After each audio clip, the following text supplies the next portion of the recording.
بسم الله الرحمن الرحيم.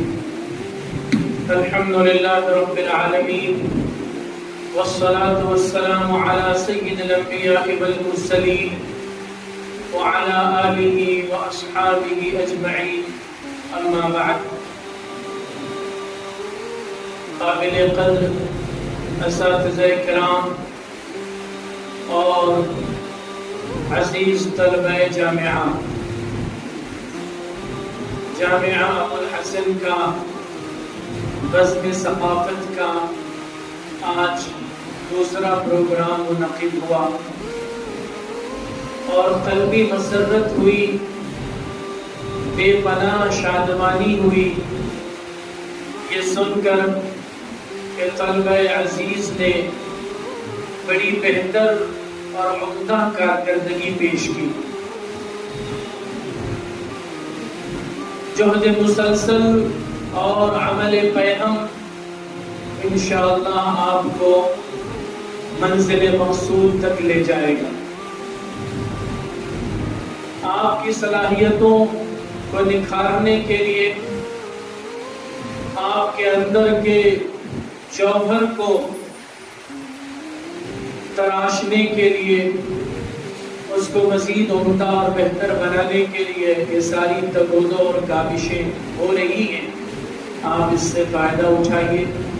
قابل مبارکباد ہے وہ طلبہ جنہوں نے اس میں سرگرم حصہ لیا اور اپنی صلاحیتوں کا مظاہرہ کیا. جن طلبہ کی اصلاحات کی گئی ہیں، ہم امید کرتے ہیں کہ آئندہ وہ بھی اپنے نقائص اور کمزوریوں کو دور کر کے بہتر سے بہتر کارکردگی کا مظاہرہ کریں گے. جامعہ میں ہر تقریری پروگرام کے بعد جو اصلاحات کی جاتی ہیں اور اساتذہ میں سے کسی بھی استاذ کے ذریعے طلبہ کی تقاریر پر نقد کیا جاتا ہے، تو یہ اسی مقصد سے ہوتا ہے کہ جو غلطی آج ہو گئی ہے اب وہ دوبارہ نہ ہونے پائے، اور تمام طلبہ کے سامنے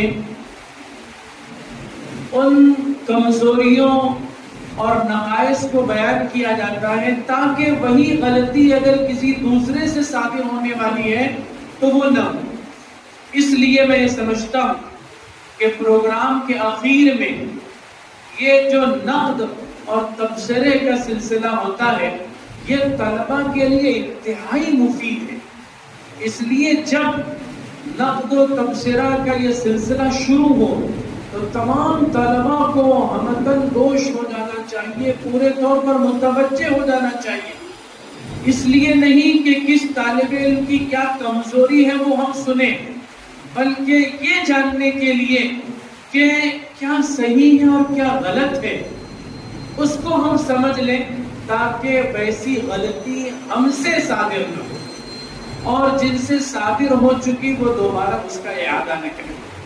اس لیے یہ بہت قیمتی لمحہ ہوتا ہے جب یہاں استاد محترم نقد اور تبصرہ کر رہے ہیں. اس لیے ایک ایک چیز کو آپ بہت توجہ سے سنا کریں اور اس کو اپنے ذہن و دماغ میں محفوظ کر لیں تاکہ پھر ویسی غلطی کسی طالب علم سے صادر نہ. میں سمجھتا ہوں کہ آپ نے اس نقد اور تبصرے سے بڑا فائدہ اٹھایا ہوگا اور آئندہ ان غلطیوں کا اعادہ نہیں ہوگا. حضرت مولانا محمد اطہر صاحب حفظہ اللہ نے بتلایا ہے آپ کو کہ اس ناچیز کا سفر حج ہے انشاءاللہ العزیز، اور ایک لمبی مدت کے لیے ہم آپ سے رخصت ہونے والے ہیں. کچھ باتیں دروز قبل ہی میں نے آپ کو گوشگزار کر دی تھی، بتلا دیا تھا. امید ہے کہ ان تمام باتوں کو آپ یاد رکھیں گے. عزیز طلبہ، ہر صاحب ایمان کی یہ دیرینہ تمنا ہوتی ہے کہ حرمین شریفین کی زیارت کا موقع اسے میسر آ جائے.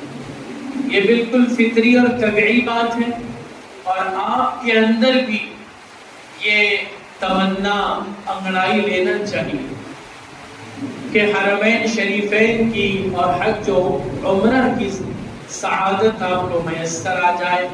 اور سچی بات یہ ہے کہ اس سفر کے لیے عشاق ہی بلائے جاتے ہیں، جن کے دلوں کے اندر اللہ اور اس کے رسول کا عشق ہوتا ہے، اور وہ عشق معجزن ہوتا ہے، اور کھاٹے مارتے ہوئے سمندر کی طرح وہ موجیں مار رہا ہوتا ہے، دل مضطرب اور بے قرار ہوتا ہے، اور بار بار تمنائیں انگڑائیاں لیتی ہیں۔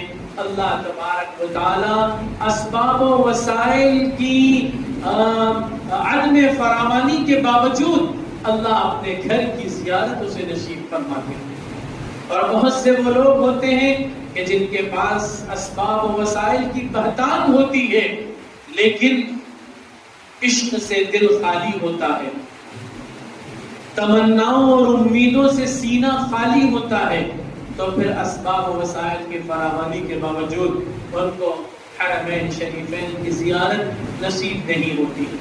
اس لیے آپ سب کو بھی اپنے دل کے اندر یہ تمنا معجزن کرنی چاہیے کہ اللہ تبارک و تعالی آپ کو بھی حج اور عمرے کی سعادت سے بہرور فرمائے، محبت وحی مکہ مکرمہ اور کعبۃ اللہ کا دیدار اللہ نصیب فرمائے، اور شہر مدینہ، شہر طیبہ، اللہ کے رسول صلی اللہ علیہ وسلم کی آخری آرام گاہ، 10,000 صحابہ کرام کی آخری آرام گاہ شہر مدینہ کی زیارت اللہ تبارک و تعالی آپ کو نصیب فرمائے۔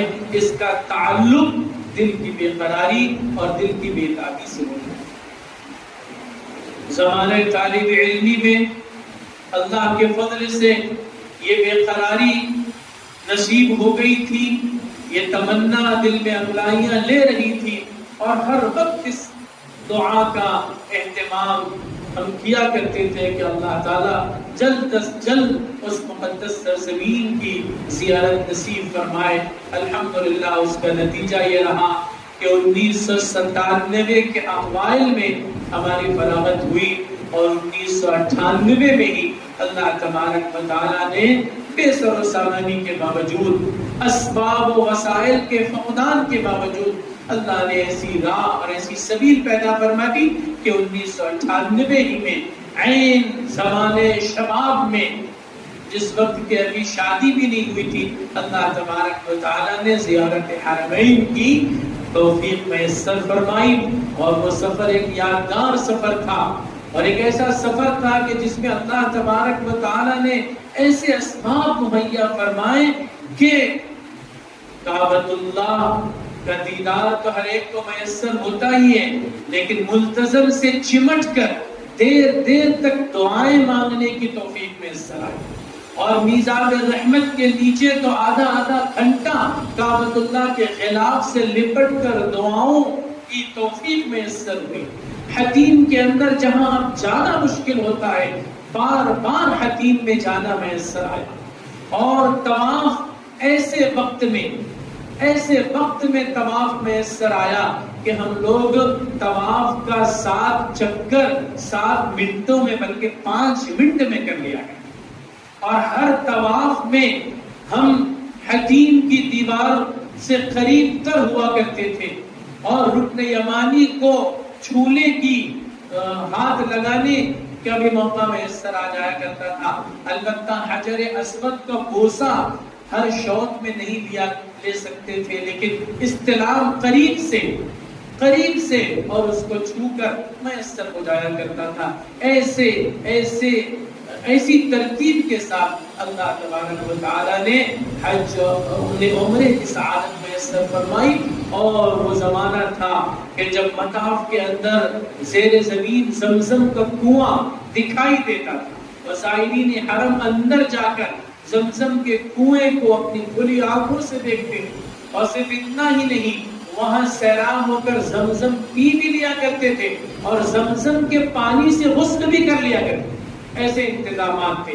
الحمدللہ وہ ساری سعادتیں میسر آئی، اور پھر مکہ مکرمہ کے اندر بھی مختلف زیارتیں نصیب ہوئی، اور پھر اس کے بعد جب مدینہ منورہ کا سفر ہوا تو مدینہ منورہ کا سفر بھی ہم لوگوں نے اس وقت اس طرح کیا کہ کسی بس اور بڑی سواری کے بجائے ہم لوگوں نے ایک ٹیکسی، اور ٹیکسی کے اندر فرنٹ سیٹ پر بیٹھے، اور پھر مکہ مکرمہ سے مدینہ منورہ تک کے اب جو نئی اور جدید سڑک بنی ہے وہ شہر ہجرہ کہلاتی، اور وہ شہر ہجرہ انہی راستوں سے ہو کر گزری ہے جن راستوں سے جناب محمد رسول اللہ صلی اللہ علیہ وسلم اور آپ کے یار مار سیدنا ابو بکر صدیق رضی اللہ عنہ نے مکہ مکرمہ سے مدینہ منورہ کا سفر کیا تھا۔ چنانچہ اس راستے میں جبل ثور بھی پڑتا ہے، اگرچہ کہ جبل ثور مکہ سے مدینہ کے راستے پر اصلاً نہیں ہے، لیکن شہر ہجرہ اسی طرح بنائی گئی ہے کہ جس طرح رسول اللہ صلی اللہ علیہ وسلم پہلے مخالف سمت میں گئے، غار ثور میں آپ 3 دن روپوش رہے، اور اس کے بعد پھر آپ نے مدینے کا سفر کیا تھا، انہی راستوں سے، انہی نشیب و فراز سے ہماری گاڑی چلتی رہی، اور وہ پورا سفر ہجرت ذہن میں مستحضر رہا کہ اللہ کے رسول صلی اللہ علیہ وسلم کس مشقت کے ساتھ، کس ڈر و خوف کی حالت کے ساتھ آپ نے مکے سے مدینے کا سفر کیا تھا، اور اس کے بالمقابل آج ہم لوگ انتہائی آرام دہ اور برق رفتار گاڑی کے اندر انتہائی عمدہ سڑک پر سفر کر رہے ہیں۔ اور پھر جب مدینہ منورہ حاضری ہوتی ہے، جیسے ہی مدینہ منورہ کے ٹیکسی سٹینڈ اور بس سٹینڈ پر پہنچتے ہیں تو ایک زائر حرم کی یہ جرأت نہیں ہوتی کہ وہ اپنے چپلوں اور جوتوں سمیت مدینہ کی سرزمین پر وہ قدم رکھے۔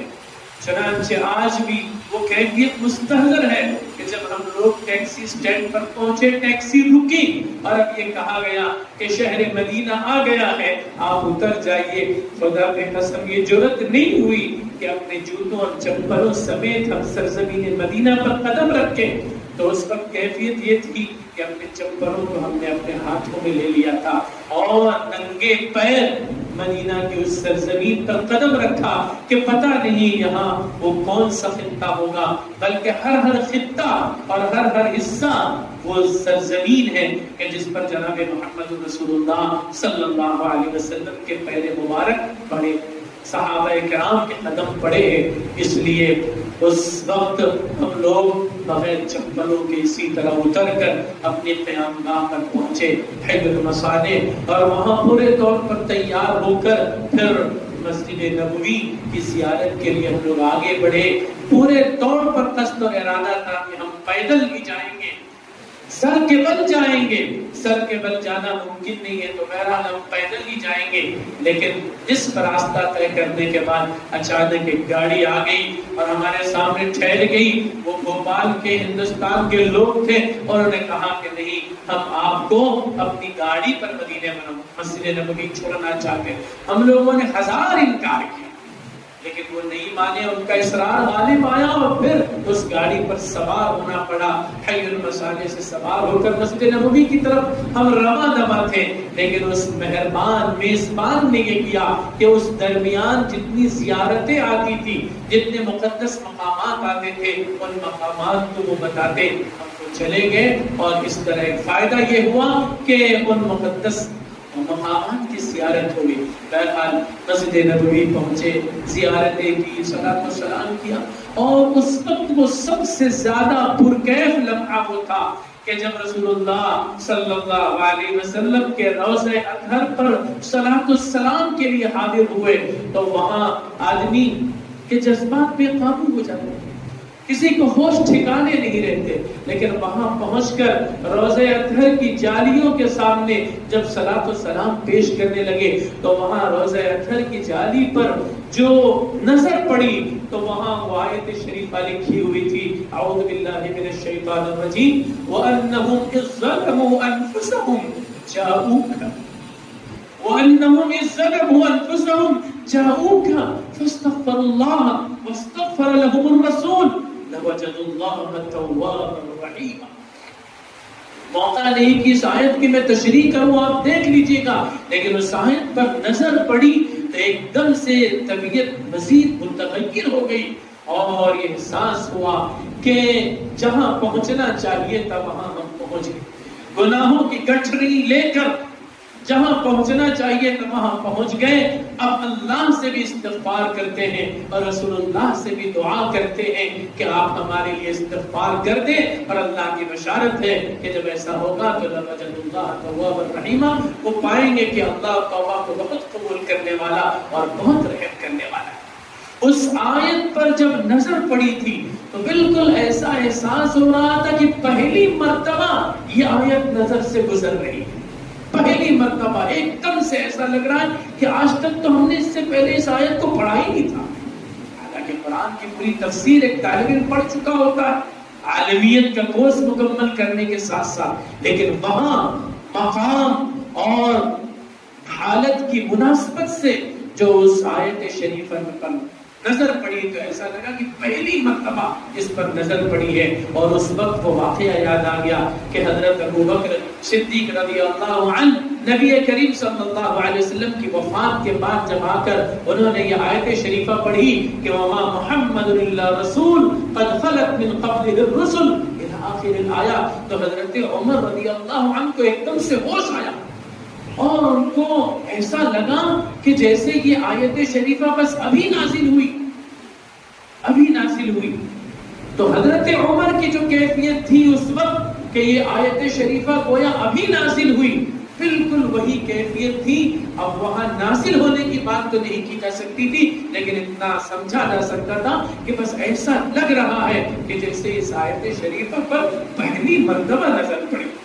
عجیب و غریب کیفیات کے ساتھ صلاۃ و سلام پیش کیا گیا، اور اس کے بعد جب آدمی جنت البقیع میں آتا ہے تو جنت البقیع میں آنے کے بعد وہاں جنت البقیع میں داخل ہونے کے بعد سب سے پہلے سامنے جن کی قبریں نظر آتی ہیں وہ امہات المومنین، وہ ازواج مطہرات ہیں۔ اللہ کے رسول صلی اللہ علیہ وسلم کی ایک بیوی کو چھوڑ کر بقیہ تمام بیویاں اسی جگہ مدفون ہیں۔ وہاں جب قبر پر حاضری ہوتی ہے تو اس وقت آدمی اتنا بے چین اور بے قرار ہوتا ہے، اس کو ایسا لگتا ہے کہ جیسے میں اپنی سگی ماں کی قبر پر آیا، اپنی سگی ماں کی قبر پر پہنچ کر جس کی جو کیفیت ہوگی آدمی اس کا اندازہ لگا سکتا ہے۔ ظاہر ہے کہ ہماری سگی اور حقیقی ماں سے بڑھ کر ازواج مطہرات ہے، اور وہاں پہنچ کر پھر آدمی جب امی عائشہ کو سلام پیش کرتا ہے، امی زینب کو، صفیہ کو، جتنی ازواج مطہرات ہیں ان سب پر سلام پیش کرتا ہے تو عجیب و غریب کیفیت ہوتی ہے۔ ان ساری چیزوں سے اللہ نے جو ہے سعادت بخشی ان ساری چیزوں کی۔ تو میں یہ عرض کر رہا تھا کہ اس سرزمین کی زیارت کی تمنا آپ کے دلوں میں موجود رہنی چاہیے، اس سے دل بے قرار اور مضطرب رہنا چاہیے، اور ہمیشہ اللہ سے دعا کرنا چاہیے۔ میں بھی یہ دعا کرتا تھا کہ بار الہ عالمیت کی جب ہم تکمیل کر لیتے ہیں، ہم کو سند مل جاتی ہے تو یہ علوم کی تکمیل ہوتی ہے۔ اے اللہ روحانیت کی تکمیل کے لیے اس سرزمین پر بلا لیجیے، روحانیت کی تکمیل کے لیے اور اپنے باطن کی اصلاح کے لیے اے اللہ اس سرزمین پر بلا لیجیے۔ اللہ نے بلایا، 1998 میں ہم گئے، پھر 2000 میں ہم گئے، اس کے بعد 18 سال کا وقفہ ہوا، اور 2018 میں پھر ہم دوبارہ اپنے اہل خانہ کے ساتھ گئے۔ اس طرح اللہ نے 3 مرتبہ اس سرزمین پر حاضری کی توفیق میسر فرمائی، اور اب 4تھی مرتبہ حاضری۔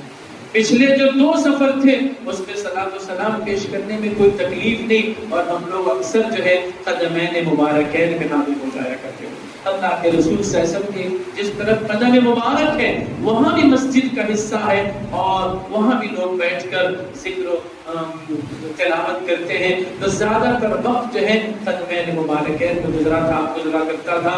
اور ہم نے سنا تھا اپنے بڑوں کے بارے میں، حضرت جی مولانا انعام الحسن صاحب رحمۃ اللہ علیہ کا معمول یہ تھا کہ وہ روزہ اطہر پر صلاۃ و سلام پیش کرنے کے لیے بہت مختصر وقت گزارا کرتے تھے، ہمت نہیں ہوتی تھی اللہ کے رسول صلی اللہ علیہ وسلم کے سامنے آنے کی، لیکن چونکہ صلاۃ و سلام پیش کرنا بھی ایک بڑی سعادت ہے، اس لیے مختصر وقت کے لیے سامنے آ کر سلام پیش کیا کرتے تھے، اس کے بعد فوراً آ کر قدمین مبارکین میں بیٹھ جایا کرتے تھے، اور وہاں بیٹھ جاتے تو پھر گھنٹوں بیٹھے رہتے تھے اس تصور کے ساتھ کہ اللہ کے رسول صلی اللہ علیہ وسلم کے قدموں میں ہم بیٹھے ہوئے۔ چنانچہ وہاں بھی بیٹھ کر ذکر و تلاوت اور دعا کی توفیق میسر آئی۔ اور ریاض الجنہ کا جو حصہ ہے، ریاض الجنہ کے حصے میں وہ منبر نبوی آج بھی موجود ہے، جس پر کھڑے ہو کر آپ خطبہ دیا کرتے، اس پر تو کھڑے ہو کر نہیں لیکن اس جگہ پر کھڑے ہو کر آپ خطبہ دیا کرتے تھے، اور وہ محراب بھی موجود ہے جہاں آپ صلی اللہ علیہ وسلم کھڑے ہو کر امامت فرمایا کرتے۔ بہت سارے لوگ وہاں برکت کے حصول کے لیے جا کر کھڑے ہوتے، اس محراب نبوی کی جگہ پر کھڑے ہو کر وہاں دعائیں کرتے ہیں، نماز کا موقع ہوتا ہے تو نماز پڑھ لیتے۔ لیکن ہمارے بہت سارے اکابر ہوتے کہ جن کی ہمت نہیں ہوتی تھی اس جگہ پر کھڑے ہونے کی، جہاں کھڑے ہو کر اللہ کے رسول صلی اللہ علیہ وسلم نماز پڑھایا کرتے تھے۔ حضرت شیخ الحدیث مولانا زکریا رحمۃ اللہ علیہ کے بارے میں آتا ہے کہ وہ کبھی جو ہے محراب نبوی میں داخل نہیں ہوئے، صرف اسی تصور سے کہ ہم جیسا گنہگار گستاخ اس جگہ پر کیسے اپنے گنہگار قدموں کو رکھے کہ جس جگہ آقا نامدار صلی اللہ علیہ وسلم کھڑے ہو کر امامت فرمایا کرتے۔ نہیں کیا عمر، بس دور ہی سے زیارت کر لی۔ یہ ساری زیارتیں بہرحال موجود ہے۔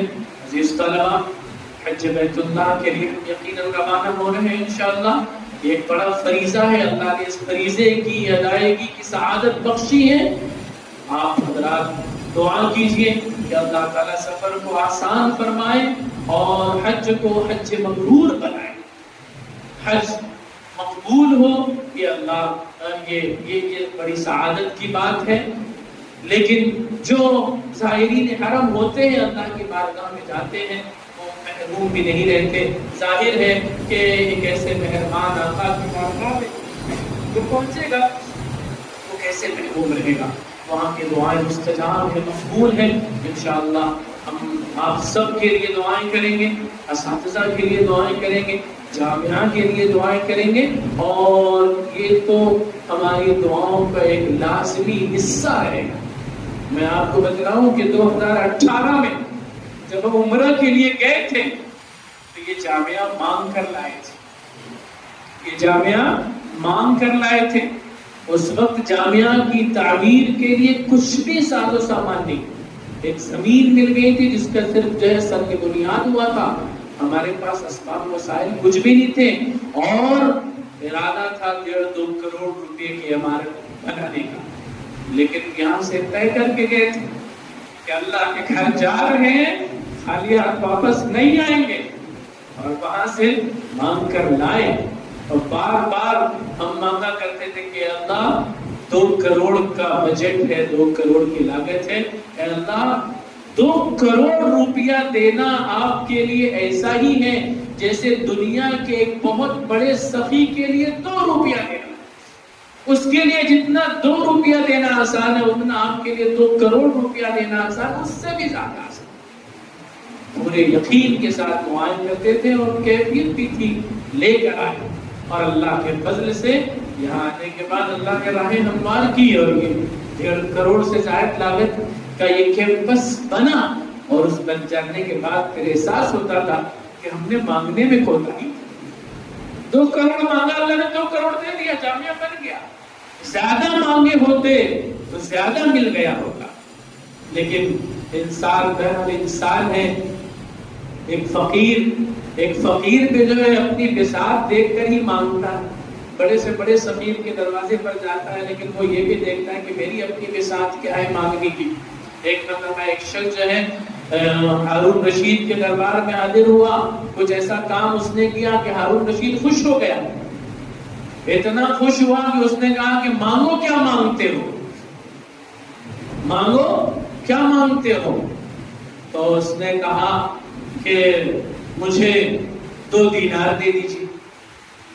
تو ہارون رشید نے کہا کہ یہ 2 دینار میری اوقات سے بہت کم ہے، میری بساط سے بہت کم ہے، کچھ اور مانگو۔ تو اس نے کہا کہ آپ کی سلطنت دے دیجیے. ہارون رشید نے کہا یہ تمہاری اوقات سے بول جائے, یہ تمہاری اوقات سے بول جائے. تو بہرحال اللہ کے خزانے میں تو کوئی کمی نہیں ہے, آدمی جتنا مانگے مانگے. بہرحال اب بھی اللہ کی بارگاہ میں جائیں گے تو مانگیں گے, جامعہ کے لیے بھی بہت کچھ مانگیں گے, ناز و انداز کے ساتھ مانگیں گے, رو کر مانگیں گے, گڑ گڑا کر مانگیں گے, بچے کی طرح لپٹ لپٹ کر مانگیں گے. آپ کے لیے مانگیں گے, اساتذہ کے لیے مانگیں گے, آپ کے گھر والوں کے لیے مانگیں گے, تمام اہل متعلقین کے لیے مانگیں گے, جامعہ کے ولی خان کے لیے مانگیں گے. اور اس اللہ کی ذات سے امید ہے کہ وہ اللہ خالی ہاتھ نہیں لوٹائے گا, وہ ہمیں بھی دے گا اور آپ کا بھی حصہ دے گا. جو آپ کا حصہ ہوگا وہ انشاءاللہ آپ کو بنا کر دے دیا جائے گا. اللہ تبارک و تعالیٰ اس سفر کو قبول فرمائے. حریم قدس میں سامان کامل لے کے آیا ہوں, حریم قدس میں سامان کامل لے کے آیا ہوں, مرادیں لے کے سب آئے ہیں, میں دل لے کے آیا. مرادیں لے کے سب آئے ہیں, میں دل لے کے آیا ہوں. گدائے عشق ہوں, نذرانے دل لے کے آیا ہوں. یہی ایک چیز تھی لانے کے قابل, لے کے آیا ہوں. یہی ایک چیز تھی لانے کے قابل, لے کے آیا ہوں. غمِ بے مائگی, شرم گناہ, بے تابی ہجراں, اس بنا قافلہ منزل بمنزل لے کے آیا ہوں. زباں خاموش, دل ٹوٹا ہوا, روتی ہوئی آنکھیں. زباں خاموش, دل ٹوٹا ہوا, روتی ہوئی آنکھیں. تیری رحمت کا میں سامان کامل لے کے آیا ہوں. اللہ کی رحمت کو متوجہ کرنے والی یہی چیزیں ہیں. زباں خاموش, دل ٹوٹا ہوا, روتی ہوئی آنکھیں. تیری رحمت کا میں سامان کامل لے کے آیا ہوں. زہے جذب و کشش یہ ہوش تک باقی نہیں تسکین. مجھے دل لے کے آیا ہے کہ میں دل لے کے آیا ہوں, کچھ ہوش باقی نہیں. مجھے دل لے کے آیا ہے کہ میں دل لے کے آیا ہوں. بہرحال یہ سفر عشق ہے, سفر محبت اور مودت ہے. اللہ تعالیٰ اس سفر کو اسی ادب کے ساتھ ادا کرنے کی توفیق عطا فرمائے. اور لوگ حج کو جانے والے کا اعزاز و اکرام کرتے ہیں, لیکن میں اکثر یہ سوچتا ہوں کہ یہ اعزاز و اکرام کیسا؟ لوگ اپنی خوشگمانی اور اپنے حسن ظن کے اعتبار سے اعزاز کر دیتے ہیں, اکرام کر دیتے ہیں, توقعات اور امیدیں وابستہ کر لیتے ہیں. لیکن جاننے والا ہی جانتا ہے کہ وہ تو سوئے حرم ایک مجرم کی طرح روانہ ہوا. وہ تو سوئے حرم اور سوئے مدینہ ایک مجرم کی طرح روانہ ہو رہا ہے. گناہوں کی گٹریاں اس کی پیٹھ پر لدی ہوئی ہیں. کاہے کا احساس, کاہے کا اکرام؟ گناہوں کی گٹری بوجھ پیٹھ پر اس کا بوجھ لے کر ایک مجرم کی طرح جا رہا ہے. کیا کسی مجرم کا احساس ہوتا ہے؟ کسی مجرم کا اکرام ہوتا ہے؟ بہرحال جانے والے کو اسی احساس کے ساتھ جانا چاہیے کہ اب اللہ کے گھر جا رہے ہیں, ایک مجرم کی طرح جا رہے ہیں, لیکن یقین کامل ہے کہ انشاءاللہ وہاں اپنے گناہ بخشوا کر آئیں گے, اپنے جرم کا معافی نامہ لے کر آئیں گے. اور اسی کو اللہ کے رسول صلی اللہ علیہ وسلم نے فرمایا کہ حاجی جب حج کر کے لوٹتا ہے تو وہ ایسا ہوتا ہے کہ جیسے ماں کے پیٹ سے آج ہی پیدا ہوا. تمام کبیرہ صغیرہ سب گناہ معاف ہو. حاجی جب حج کر کے لوٹتا ہے تو اس کو ایک نئی زندگی میسر آتی ہے. پچھلا سارا حساب کتاب بے باک ہو چکا ہوتا ہے.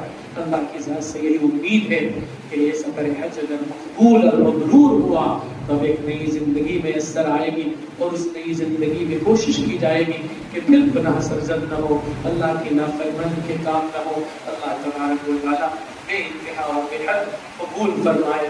اللہ تبارک و تعالیٰ آپ سب اساتذہ و طلباء کو بھی حج اور عمرہ کی سعادت سے بہرور فرمائے. اللہ تعالیٰ آپ کو خوب خوب ترقیات سے نوازے. جو نصیحتیں آپ کو کی گئی ہیں خاص طور سے جامعہ کے نظام سے متعلق, تعلیم سے متعلق, ان ساری نصیحتوں کو آپ یاد رکھیے. اور بس میری تمنا یہی ہے کہ ہم جس حالت میں آپ کو اور جامعہ کو چھوڑ کر جا رہے ہیں اس سے بہتر حالت میں ہم آپ کو اور جامعہ کو واپس آنے کے بعد پائیں. یہی ہماری تمنا ہے. آپ اس کا بڑا پاس و لحاظ کیجیے گا اور ہماری اپنی موجودگی میں بھی آپ اپنے تمام اصول و ضوابط کو بروئے کار لاتے رہیے گا. اللہ تعالیٰ خوب خوب نوازے. وآخر دعوانا ان الحمد للہ رب العالمین. بسم اللہ الرحمن الرحیم. الحمد للہ رب العالمین. سبحان اللہ وبحمدہ عدد خلقہ ورضا نفسہ وزنة عرشہ ومداد کلماتہ. اللهم لك الحمد كله ولك الشكر كله وإليك يرجع الأمر كله. اللهم لك الحمد وحدك ولك الشكر وحدك وإليك يرجع الأمر وحدك. اللهم صل على محمد وعلى آل محمد كما صليت على إبراهيم وعلى آل إبراهيم إنك حميد مجيد. اللهم بارك على محمد وعلى آل محمد كما باركت على إبراهيم وعلى آل إبراهيم إنك حميد مجيد. اللهم صل على محمد كلما ذكره الذاكرون وصل على محمد كلما غفل عن ذكره الغافلون. ربنا آتنا في الدنيا حسنة وفي الآخرة حسنة وقنا عذاب النار. اللهم آتنا من فضلك أفضل ما تعطي عبادك الصالحين. ربنا ظلمنا أنفسنا وإن لم تغفر لنا وترحمنا لنكونن من الخاسرين.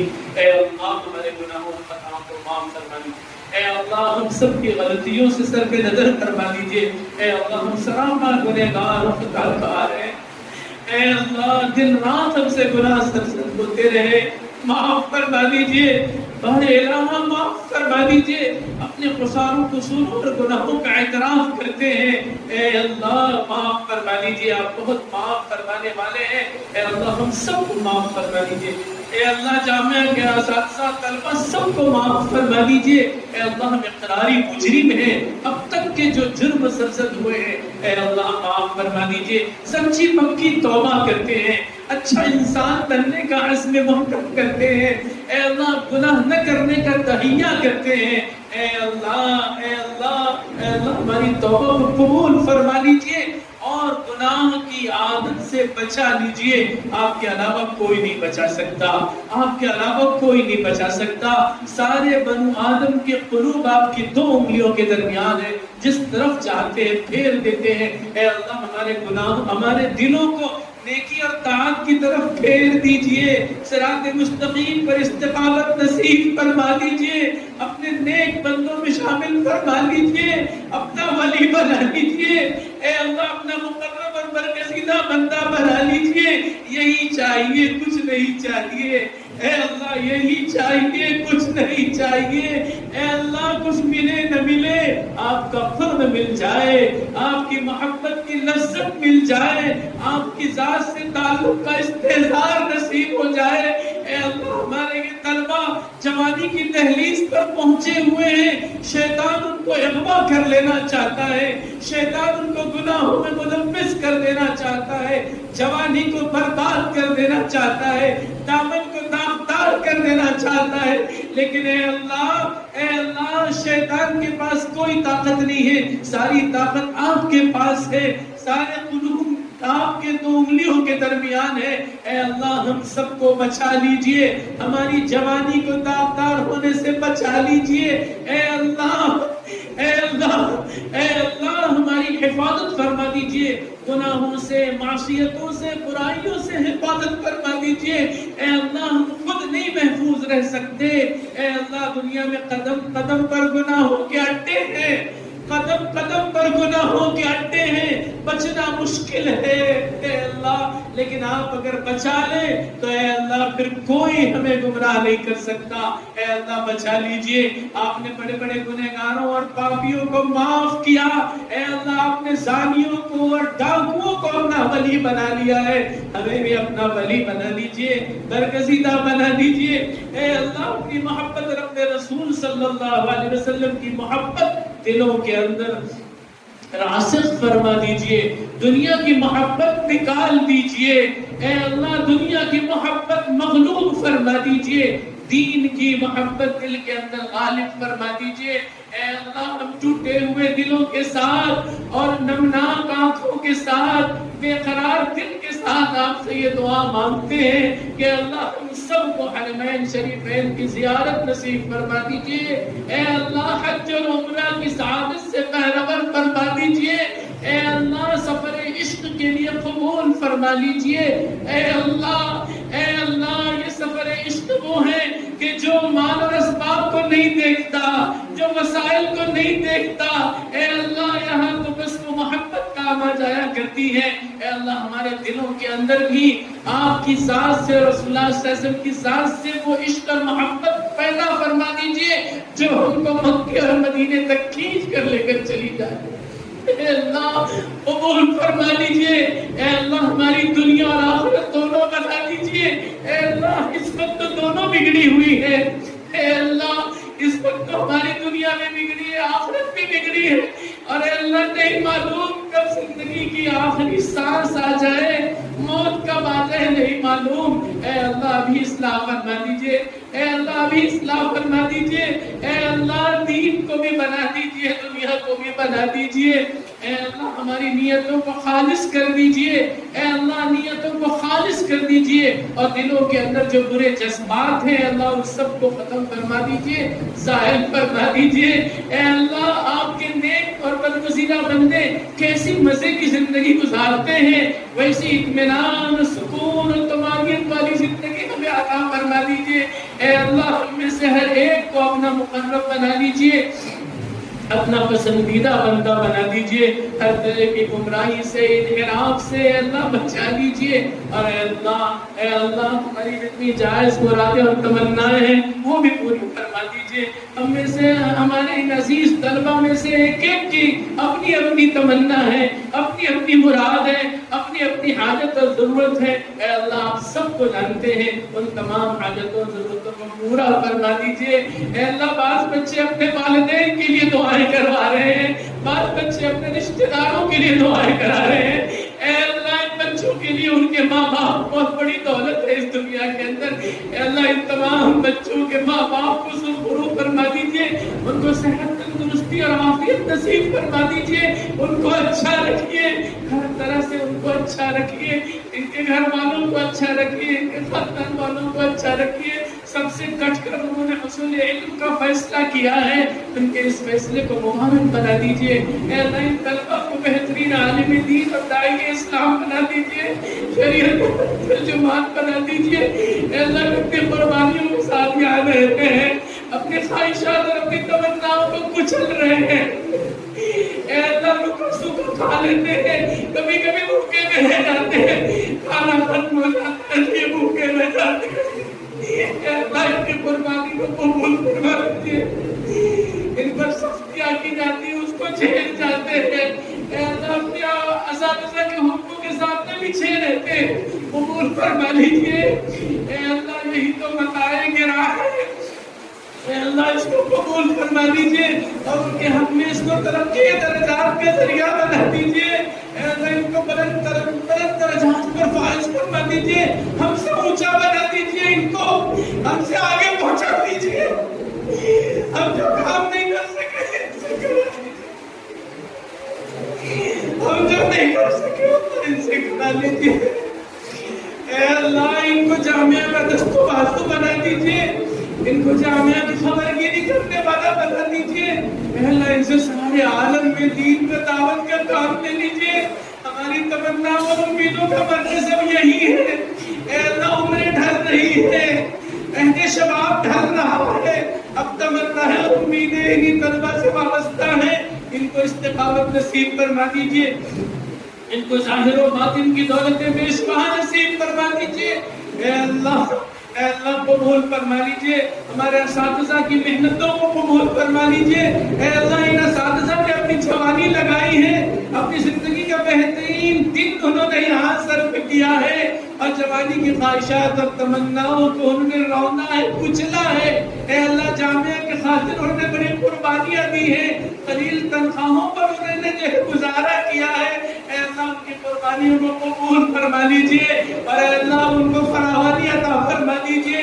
اے اللہ ان کو کشادگی عطا فرما دیجئے اے اللہ ان کے تمام مسائل کو حل فرما دیجئے، ان کے اہل خانہ کو آسودگی نصیب فرما دیجئے، بیماریوں سے امراض سے اللہ شفائے کاملہ عاجلہ نصیب فرما دیجئے، جو جس پریشانی میں مبتلا ہے اللہ اس پریشانی سے نکال دیجئے اے اللہ ان کی خدمات کو ان کو بہترین صلہ عطا فرما دیجئے، بہترین صلہ عطا فرما دیجئے اے اللہ ہماری تمام دعاؤں کو قبول فرما لیجئے اے اللہ ان اساتذہ کو طلبہ کو جامعہ کو سب کو آپ کے حوالے کرتے ہیں، آپ کے سپرد کرتے ہیں، آپ بہترین نگہبان ہیں، آپ بہترین محافظ ہیں اے اللہ سب کو آپ کی امان میں دے کے جاتے ہیں اے اللہ ان کی بہترین نگہداشت فرما دیجئے اے اللہ ہمارے سفر کو بے انتہا قبول فرما لیجئے، سفر کی تمام دعاؤں کو قبول فرما لیجئے اے اللہ جو مانگا وہ بھی عطا فرما، جو مانگنے سے رہ گیا اپنی شایع نشان عطا فرما ربنا تقبل منا انك انت السميع العليم وتب علينا انك انت التواب الرحيم وصلى الله تعالى على خير خلقه محمد وعلى اله واصحابه اجمعين. مدینہ کا سفر ہے اور میں نم دیدہ مدینہ